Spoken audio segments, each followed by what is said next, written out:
Good morning, everyone. Thanks for joining. We still have a few more people connecting, but I'll get the session started for today. So thanks very much for joining our MSDI Research Seminar Series. My name is Cameron Allen. I'm a Research Fellow at MSDI in part of the research team. I'd like to start by acknowledging the people of the Kulin Nations on whose land the Monash campuses in Melbourne are, and I'd also like to acknowledge the Turrbal and Yagara people on whose land I'm located here in Brisbane, and pay my respects to their elders past, present and emerging.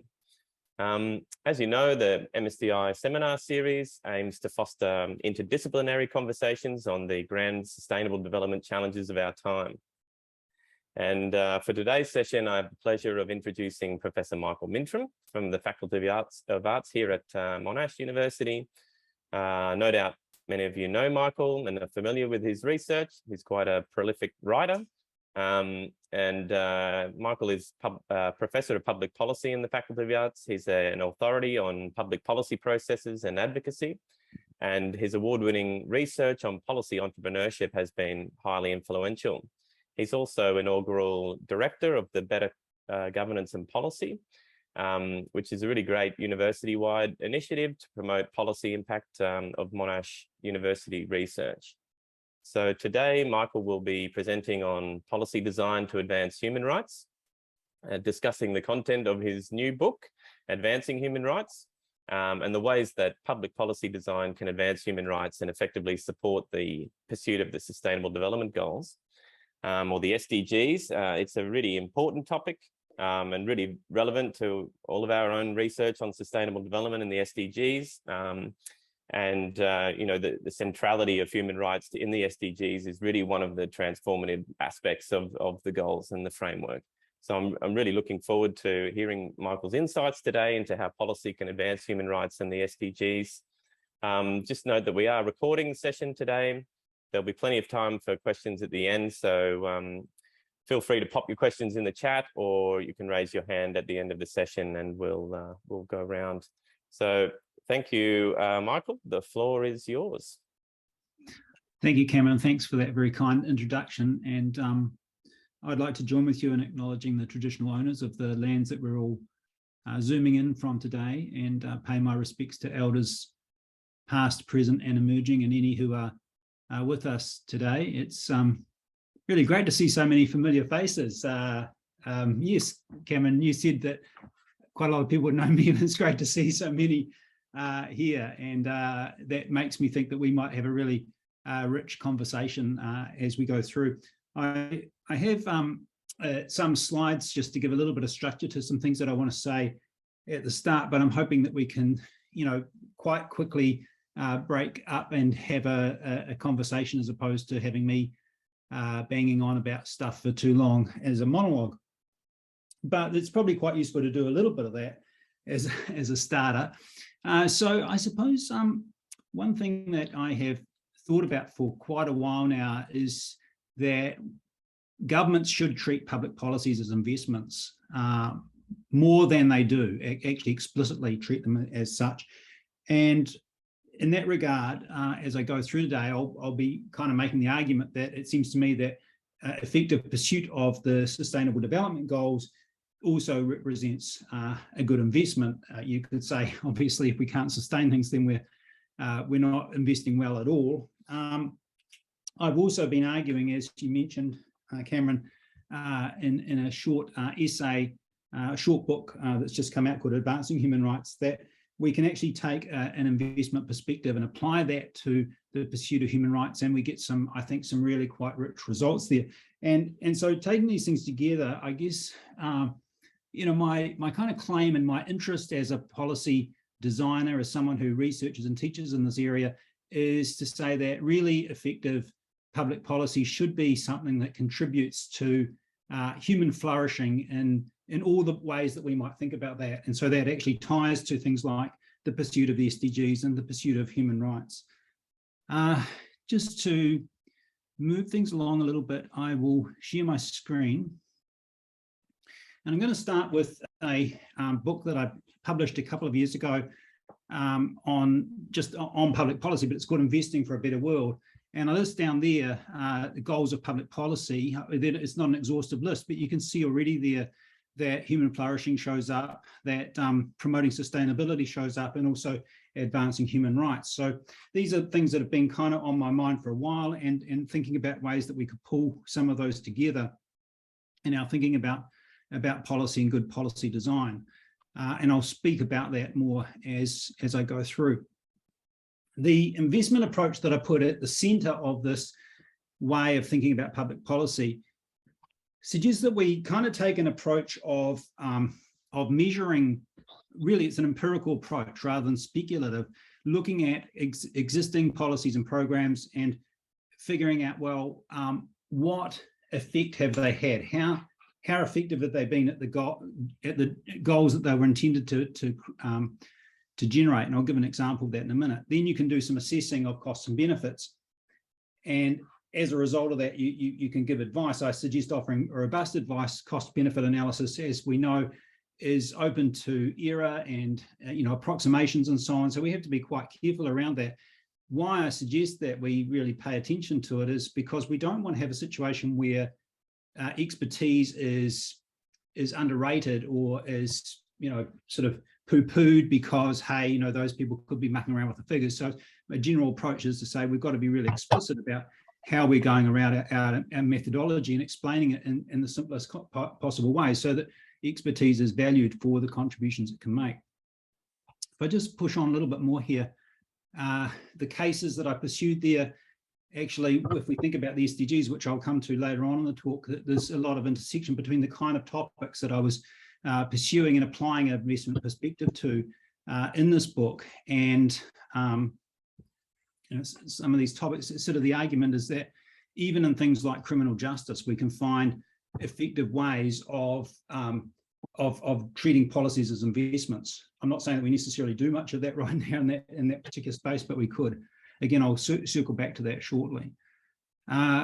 So moving on from there, just say, I was approached by Monash University Press with their series on international interest. They said to me, we're interested if you could write something on public policy.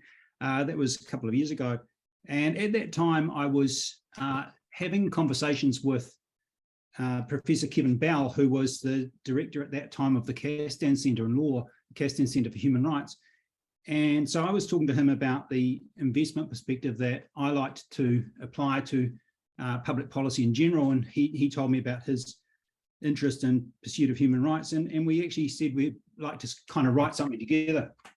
Now, it turns out that we were just planning to do that, and he went off to be a commissioner on the UREC Truth and Reconciliation Commission. So he said to me, look, I'm really sorry, but I can't kind of pursue this. So I thought, well, I've become interested enough in this topic that I think I'll push on. So even though I'm not an expert in advancing, I'm not an expert in human rights, I'm not a human rights lawyer, I did actually think that there's a space for talking about advancing human rights from a kind of a public policy perspective. So just in terms of the essay, I'll just give you a little bit of a sense of that, and then I'm going to start I'll stop sharing the screen and just start talking with you. So in the essay, I talk about the Universal Declaration of Human Rights, where that came from, why it matters. Then I come back to this point about policies as investments, talk about how we might use policy to design to advance human rights, and introduce some cases, end off by saying where to from here. I might just at this point stop sharing and give it a couple of examples that are in the Advancing Human Rights book, and then I'm going to tie those, if I can, to the pursuit of the Sustainable Development Goals. So one area that I've had an interest in for quite a long time is early childhood education. And James Heckman, an economist at University of Chicago, he, some time ago now, developed cost-benefit analysis models and applied them to some evaluation, long-term evaluation studies that have been done on early childhood education across sites in the United States. And from that, he concluded that on a raw return on investment basis, that society investing in early childhood education would be one of the smartest things that could possibly be done. And I think that a really important caveat around that is that it's got to be quality early childhood education. Can't be just any old thing. But the other thing that his analysis showed is that the intervention generates even higher returns on investments for children in the most sort of marginal and hardest to reach categories. I think that in the book, I give an example of the development of early childhood education. And in Australia, we're doing quite well in terms of offering free preschool. And as you know, New South Wales and Victoria recently said that they want to extend the free provision for 2 years. There's still some interest at the Commonwealth level about this. So even if Victoria and New South Wales did this, that's fantastic, but there are still other states and territories that are not necessarily there. And I think it's also really important to consider the possibility of how you can reach to those most marginalized groups that could benefit most from early childhood education. But if we think about it, as Kevin Bell said to me, early childhood education is not a human right, education is. But my argument to that is if you want people to excel or do very well in the education system, then you have to lay the foundations. And I think there's very good reason for that. There's also good evidence to suggest that when you have a really effective intervention around early childhood education, that it brings families into connection with professionals in ways that might not otherwise happen. Professionals can maybe do some things where they can observe activities of children and families and maybe recognize that there's need for some early intervention. It's very good for the socialization of the children as well as socialization of parents. So we can start to see some things there, but as to why this might be beneficial. But what James Heckman noted is that kids who have been through quality early childhood education end up doing better in the school system than those who don't, that they tend to graduate, that they might do some advanced education, they're more likely to get employed, they're less likely to have a brush with the law. Also, in terms of like family settings, they're more likely to form their own families and so on.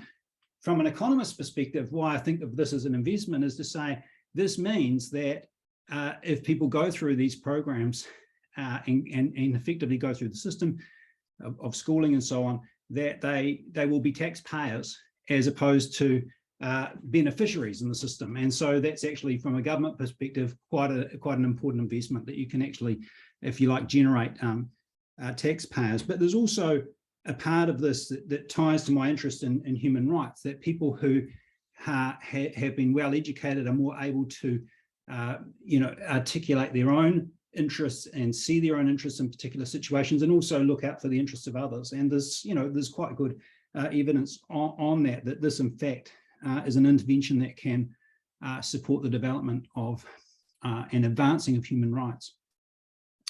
I want to give another example from the Australian context, but it could just as easily be applied in other contexts. The concept itself comes from the United States, and that is the notion of the school to prison pipeline. So here in Australia, there's actually quite frequently instances where news reports come out of abuse of kids in youth detention centres. And the thing that is kind of challenging here, I mean, the most recent example of this is a case in Western Australia where kids were in a detention centre, they kind of smashed it up, and so they got moved to the most maximum security prison. And these are children who are barely teenagers, some of them. So there's a real risk of violation of their human rights just in that kind of move. But the thing about it is that there's a tendency in the criminal justice system to treat these young offenders as, thugs and heavies and bad people, and not actually see, well, or even ask the question, what's the trauma that has led to these kids behaving in these ways? So what happens typically is that schools have children who are disruptive in the system, and their way of dealing with that is to suspend them or encourage them to sit out of school. And that actually makes them more vulnerable to engaging with people who are on the fringes of society and engaging in criminal activity. And so it gets them on a path towards being in a detention centre. And then, the best predictor of people having serving long-term in prison is time spent in a youth detention centre. So it seems to me that there's a really important case to be made that schools should be getting much better at early interventions and working with kids who would normally be seen as disruptive and should just be booted out of the system. Because from a societal perspective, this is leading to some really expensive outcomes. For the individuals, it's horrible. It's really awful lives that they are leading as a result of being in youth detention and then potentially into prisons. But from a societal perspective, there's a lot of resource going into criminal justice, which potentially could be reinvested into other areas. And in the book, I actually talk about the justice reinvestment movement and efforts in Burke and New South Wales to turn around the policing of youth and particularly Indigenous youth in that town, and reducing the chances that they would end up in detention centres and so on. And it was actually it's been quite a successful model. It's been a case where police have worked with non-profit agencies, with the community and so on, quite a lot of effort, but nonetheless has actually led to good outcomes. So what I want to do now is suggest that actually a couple of things. With respect to human rights, I think that there's a tendency for discussion of human rights to fall to the legal fraternity, if you like. So it's unusual to hear someone who's a policy designer talking about human rights. It's much more likely to see a human rights lawyer talking about it and talking about the violation of human rights. So then we might sort of take this a little bit further and say that actually societies, including Australia, are very good at defending and putting safeguards in place to defend people's human rights. Where I think that we fall down is around thinking about human rights and the advance of human rights right from the get-go of policy design. So thinking about what could we do in the design of high school programs that will reduce the chance that children who are acting up in the classroom, who seem to be falling behind with their learning, the chances that they can actually get the supports and interventions that they need, rather than, in a sense, kind of putting them to one side and then warehousing them in youth detention centres. So this leads me to think that we've really been a bit negligent in terms of policy design around putting human rights at the centre of that work. And that's really what I'm advocating for in the book on advancing human rights. But it struck me that with you as an audience to be talking to today in the Monash Sustainable Development Institute, that you would be pretty interested in thinking about the relationship between advancing human rights and issues around the Sustainable Development Goals. So if I just maybe go back to sharing screen and just put up for a moment you've probably got these all seared into your memories anyway, right? But just a reminder of what the goals are. And if we look there at sort of like number 3, good health and well-being, and number 4, quality education, I think it's very easy to see a link between the pursuit of those goals as sustainability goals and those as the advancement of human rights. I think it's also true that you can see this in other areas as well, but this is sort of the easy entry point, if you like. And if we come back to my broader point, that why should we, and why should policy designers care about human rights? Well, it comes back to my point about the importance of human flourishing and investing to get human flourishing happening. And in that regard, if we put the pursuit of human rights centre stage in policy development, then it strikes me that that would be a very helpful contribution to the pursuit of the Sustainable Development Goals. And I think I could make that case fairly robustly with respect to things like quality education and good health and well-being. It would take me a little bit more effort to make it with respect to those other goals that are there as Sustainable Development Goals, but I think that it's something that's worth bearing in mind. So I might just at this point stop stop sharing for a start, and then turn back to you, Cameron, and see if there's anyone got any questions or has discussion points they would make, and then maybe we can just sort of break into more of a conversation at this point.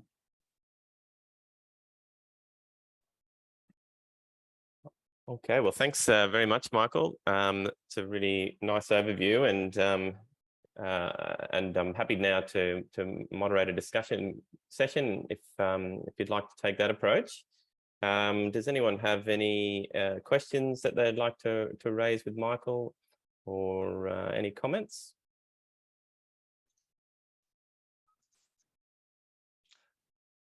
Oh, I've got one if no one else is going. I'm curious, what fields of policy are you finding most receptive to, I guess, investment from public policy perspectives? Obviously, you're talking about early childhood education.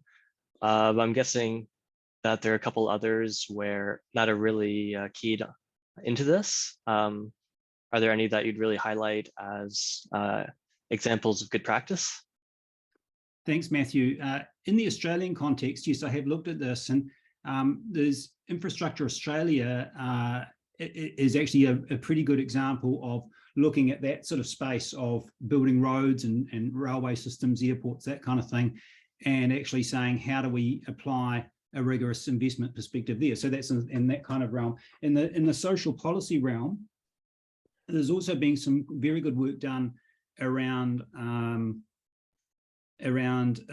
employment, youth employment programs and their effectiveness, and some degree of work around welfare programs and how they can work well. The interest that I have in this topic grew out of some work that I did with the New Zealand government at a time about a decade ago, where they were very interested in this, and they were using quite big data sets. They actually used an actuarial firm based in Sydney to do modelling for them, but they were looking at health, education, started moving into criminal justice areas as ways to think about how an investment perspective could work. And it is pretty interesting stuff, because they generated some quite nice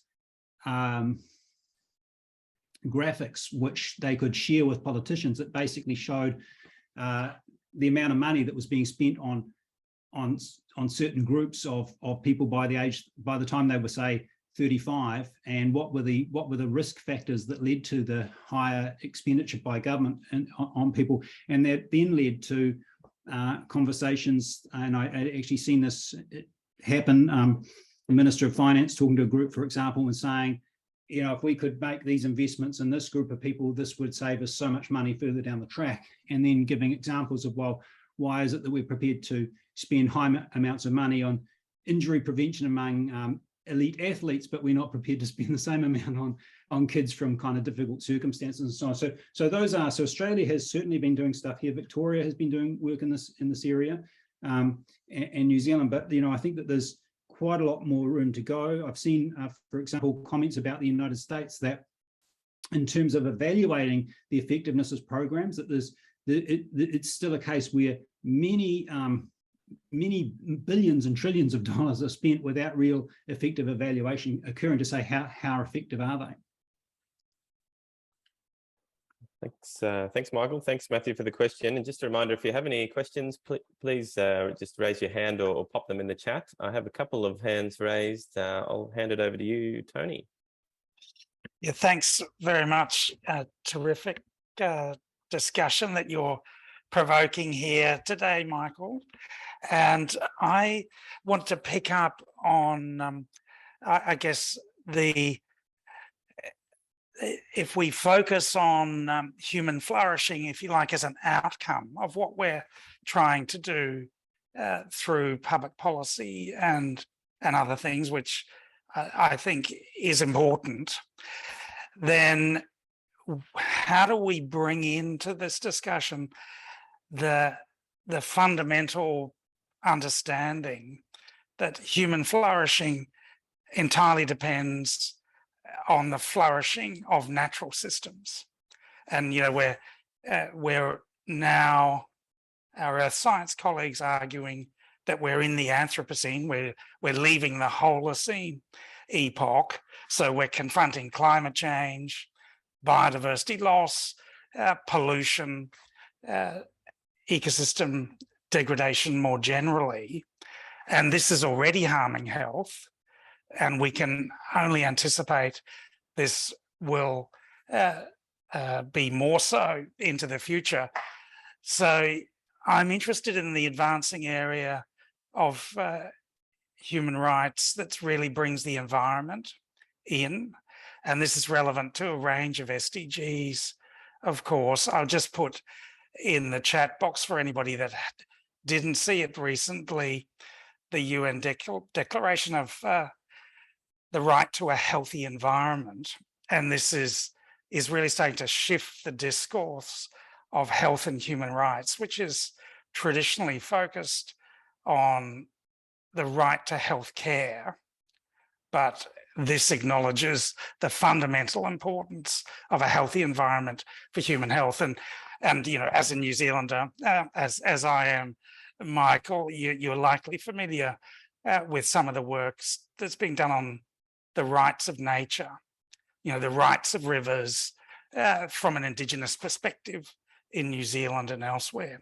So I guess I just interested in whether this is an area that you are thinking about as well, with the end goal potentially still being human flourishing, but trying to challenge the anthropocentrism of a lot of our public policy.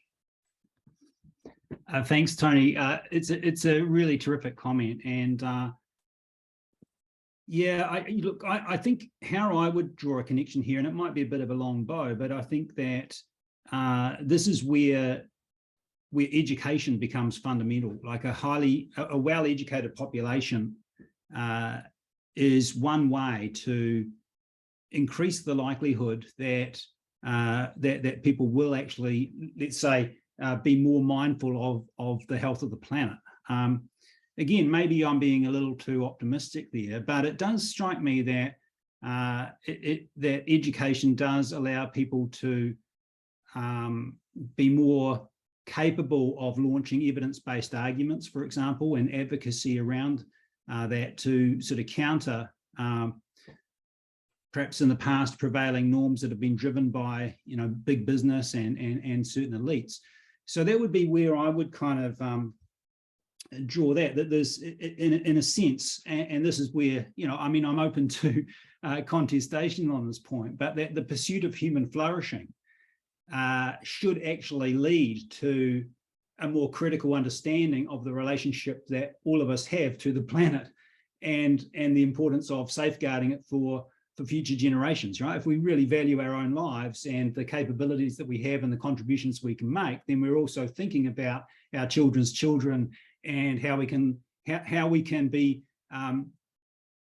viewed as beyond reproach by successive generations, that we actually did take the time to care for the planet, for example. So that's how I would answer, Tony. Thanks very much, Michael. More than happy to follow that up as well in the future too. Well, thanks, Tony. Handing over to you, Rob. Thanks, Cameron, and thanks, Michael, for your really interesting presentation.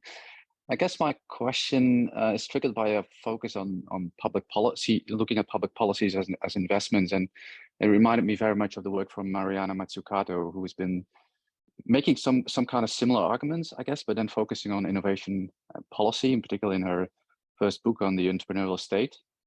And basically her argument is that governments are actually really good in taking risky investments, contrary to the general public perception of what governments do in this space. But they're really bad in reaping the benefits of those investments. And this is because the benefits often flow to private actors, because they then commercialize innovation and knowledge into products.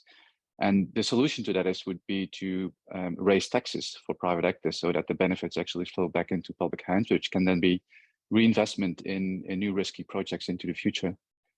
So that's actually looking at investments or public policy also as investments.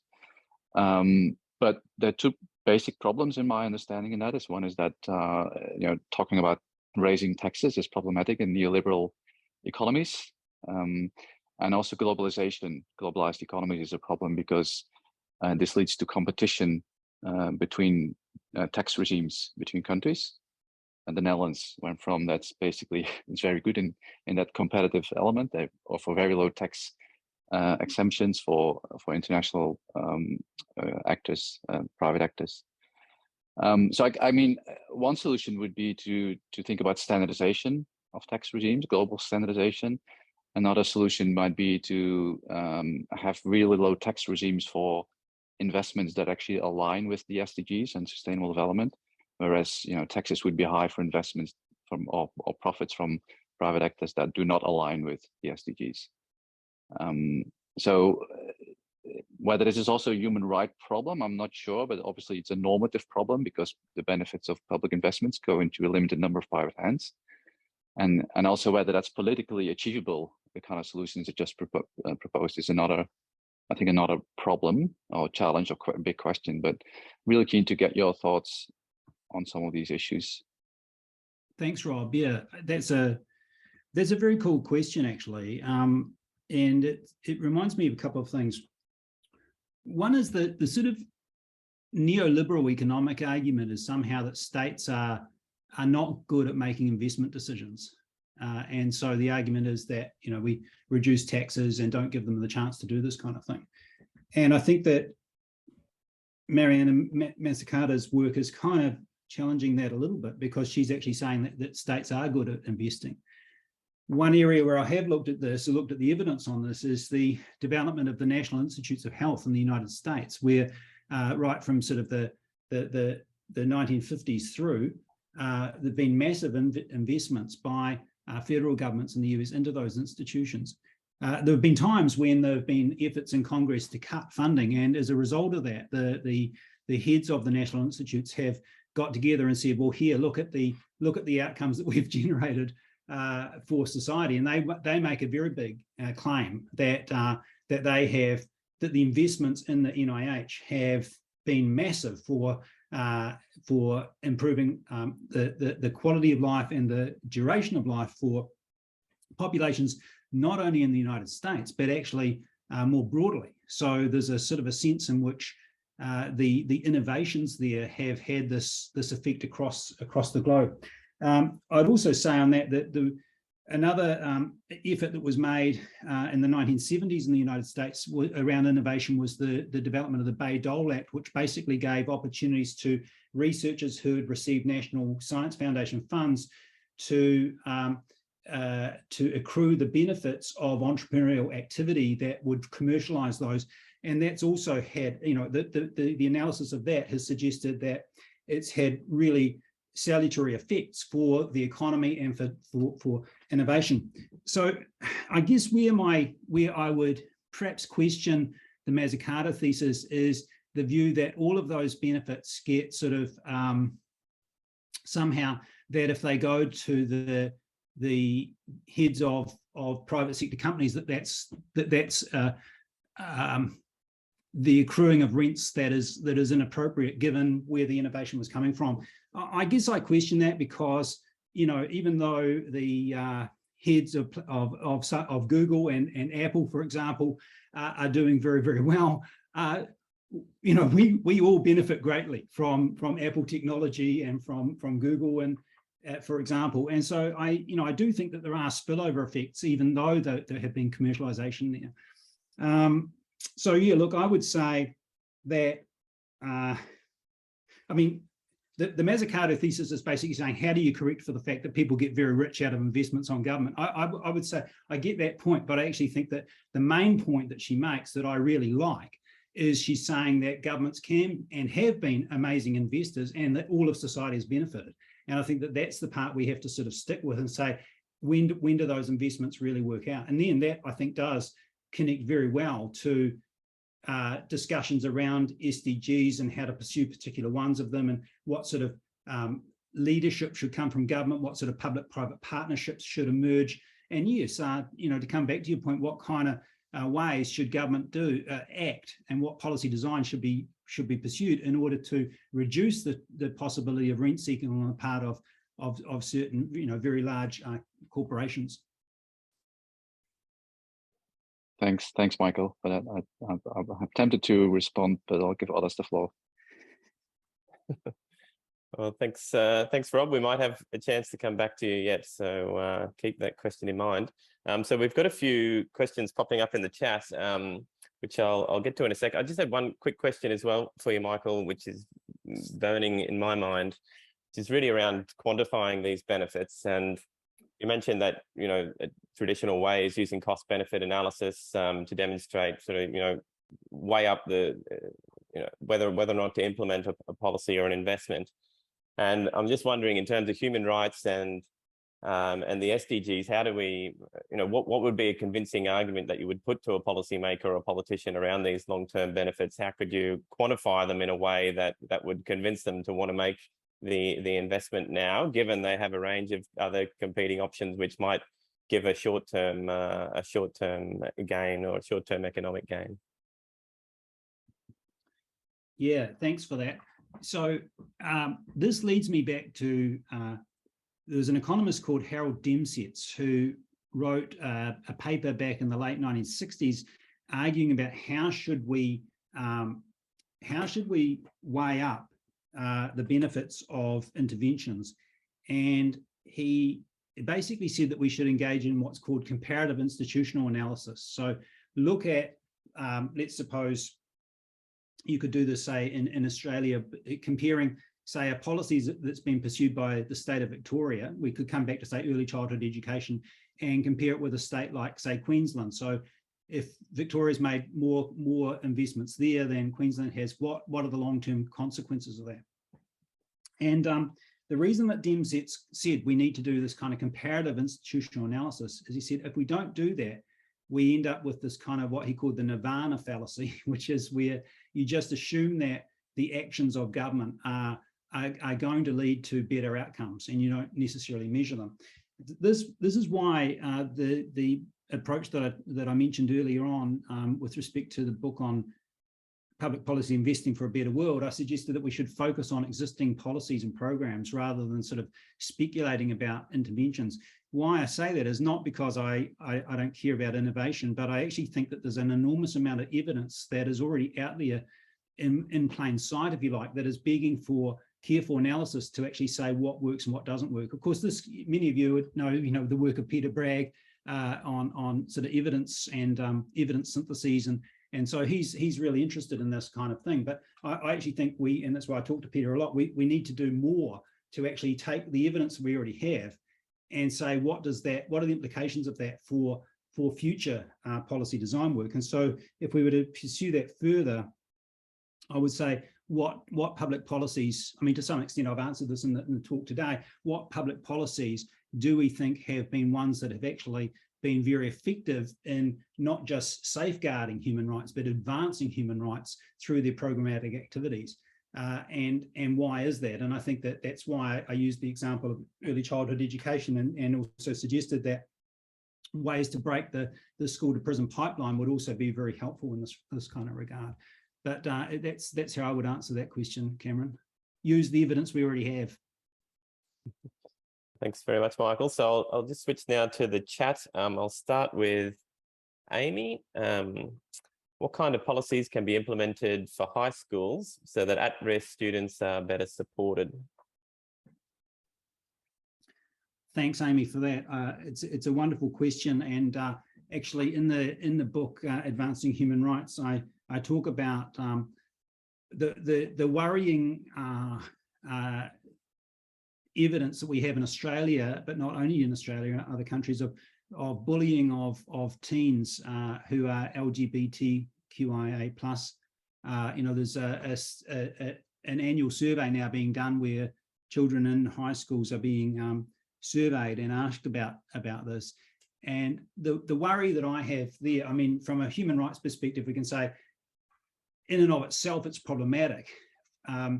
From a human flourishing perspective, the worry is that kids who are heavily bullied in high school develop kind of strategies that lead them to put themselves at the margin of society, to not step up for leadership roles, to not participate in ways that could actually be helpful for themselves and for all of society. Well, you asked Amy about interventions, and I mentioned this case because there are, in fact, some quite good programs, anti-bullying programs that have been developed and have been evaluated and that could actually be put in place. And that's the kind of thing that I think could be useful. Now, here's the other aspect of this, is we recognize that developing these programs, high quality programs, it's not necessarily going to take a massive amount of resources to do that.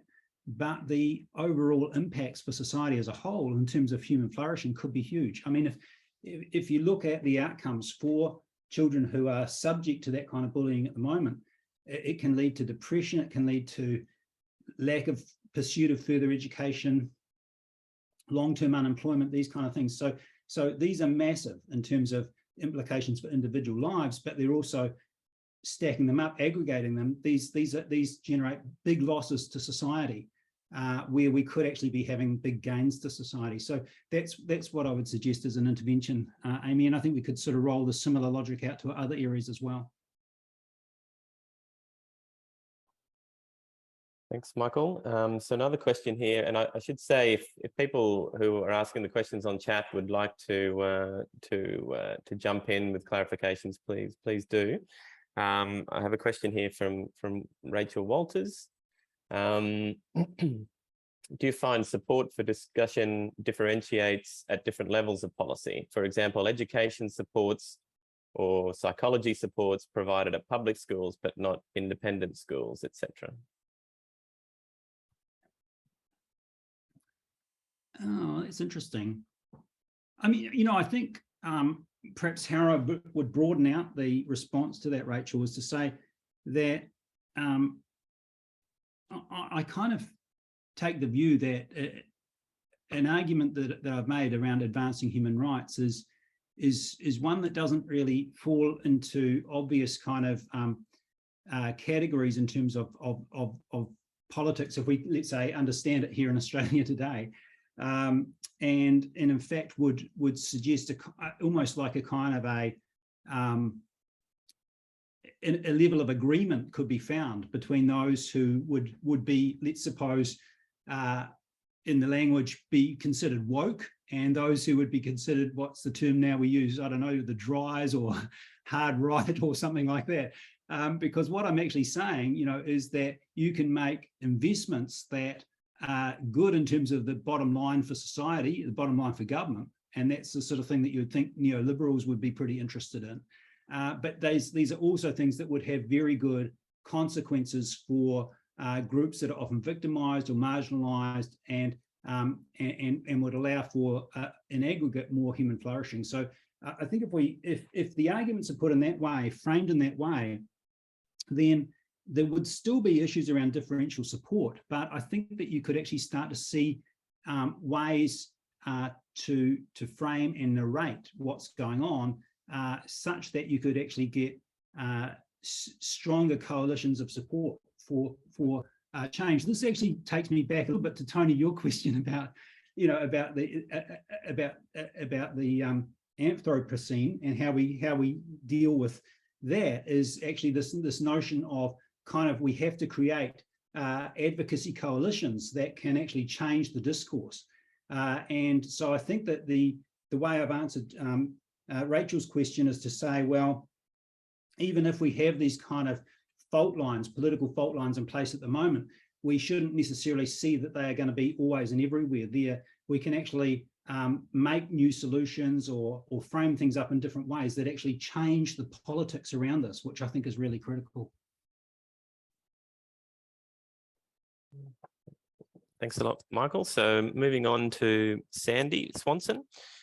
We can agree that public policy as an investment is an excellent international development investment, e.g. it helps SDG progress. However, the inability of many developed nations to practice this investment behaviour at home makes it incredibly difficult to make these investments overseas. How do we overcome this, and what role can organisations like Monash have in getting us there? Wow, like that's the really big question. Fantastic, Sandy. Thanks for asking it. Yeah, that is the question, right? It's like how good are we, even like in developed countries, say advanced economies like Australia, how good are we at actually practicing investment perspective? My argument would be we could do better. And then I think, you know, we could think of it in terms of like enlightened self-interest. We know that politicians in Australia were recently doing a lot of tripping around the South Pacific for certain reasons.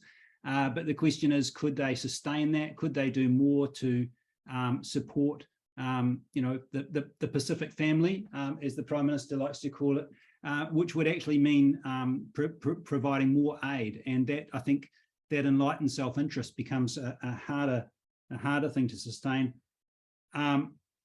What am I going to say? Optimistically, okay, optimistically is if we have more people thinking in terms of a human rights frame on public policy, and also thinking in terms of the sustainable development of other nations, is our own development is inherently tied up with that, then maybe we can start to make some progress here. But that is a long-term proposition. Nonetheless, coming back to Sandy, your point, what can we do and what can universities do? I think we can do an enormous amount here. I really do. I'm very, very optimistic in that regard, that the way that I've thought this for decades actually, that the ideas and approaches and possibilities that are presented to university students through their classes, through their coursework, can have massive implications for the formation of worldviews that go on.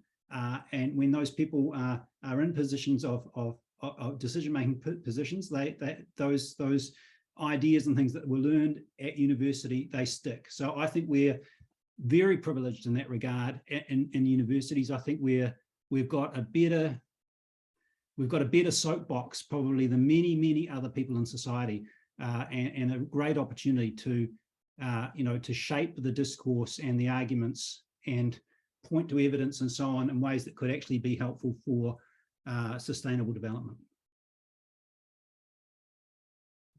Thanks, Michael. I've got a couple more questions here from the chat. One from Nicholas. Have you seen much discussion, study framing, or testing of financial aid as an investment in securing regional influence, security, and prosperity amongst our future trading partners? Look, I'm reasonably ignorant in that regard, but what I would say is that I've been impressed in the conversations I've been in where people have talked about, for example, green finance and how efforts in that regard have really taken off. So again, I would be reasonably optimistic. I think a lot comes down to the way that, in this case, the way that the interventions, the mechanisms are developed, the kind of return on investment to investors. But I think that there is quite a lot of capability for financial aid perhaps to be done smarter than it is at the moment. And we could also perhaps look at the social investment bonds and the implications of that kind of work, or those kind of interventions. We'd have probably at least 2 decades of evidence from that now that could help us to frame up policies around international financial aid that could lead to better outcomes on the ground. Thanks again, Michael. So now over to David Shaw. I'd be interested to hear more of your thoughts around the evaluation of public policy. Are there effective approaches you've had experience of to assess the impact of policy decisions, and how do they balance or bridge the gap between policy decisions and the effects of them becoming tangible? Sorry, can you just start that one again, Cameron? I'm sorry. Sorry, Michael. Yes, I can. Or David, if you'd like to ask your question, please feel free. Yeah, thanks, Cameron. And I think partly you've begun addressing it already, Michael, around that question of how do you evaluate policy decisions? And I think the example you gave around comparative institutional analysis and basing evaluation on existing evidence rather than creating evidence for the purpose of evaluation goes some way to answering that question. But just if you have other examples or other thoughts around effective approaches for evaluating policy, it'd be of interest to hear them. Okay, so on this, I would say, I think it's really important that when people are developing policies, that they actually they look ahead to evaluation and ask the question, what sort of metrics do we need to gather now so that we have a really clear sense of what's the baseline and how would we make assessments against that? So that would be one way to think about it. So in the same way that I'm saying in this particular talk, I think that there's more need to place a focus on human rights right at the start of policy design work. We also need to be thinking at the start, like, okay, if we put this in place, how well is it going to, how well will we be able to evaluate the impact of this in 5 to 10 years' time? And I might just say, actually, the policy literature on this is pretty clear that that while policy design work has improved over time, our ability to implement policy has not had a really especially good track record. So there's a lot to be done on implementation. And you could say exactly the same around evaluation too. So there's a lot of work to be done there. But my general approach here, the approach that I teach and that I write about, is to say, let's do a whole lot more stuff up front to reduce the risks that we're going to do stuff that's not working well, and that we don't have ability to evaluate it so that we can see that. I can see that there's a couple of people who I know well have got their hands up, Cameron. So I think we should turn to them. Absolutely. Over to you, Mitzi. Thanks, Cameron. Thanks, Michael, for an interesting talk and chat. And I promise to everyone in the room, this is not a Dorothy Dixer. Michael, I'm really interested in your thoughts around the strategy and the politics that might be needed to encourage the uptake of some of the research or kinds of research that you've mentioned, particularly things where the payoff might not be immediately evident. So you talked about that early childhood education, and the payoff might not be evident for a generation. And we see that in childhood protection as well. So I'm really interested in how you make that politically salient, because I think that's something that a lot of us in the room are sort of trying to do with our work. It's kind of the tricky question for us. So I'm interested in your thoughts. That's a great question, Mitzi. I think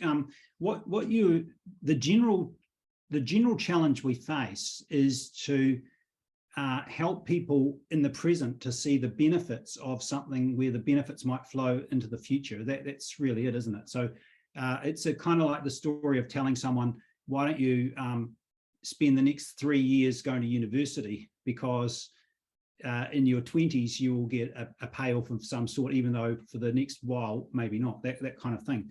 So one way to do that, and I think that this is a really an important policy design kind of question, is to think about ways that we could bring forward some of those benefits.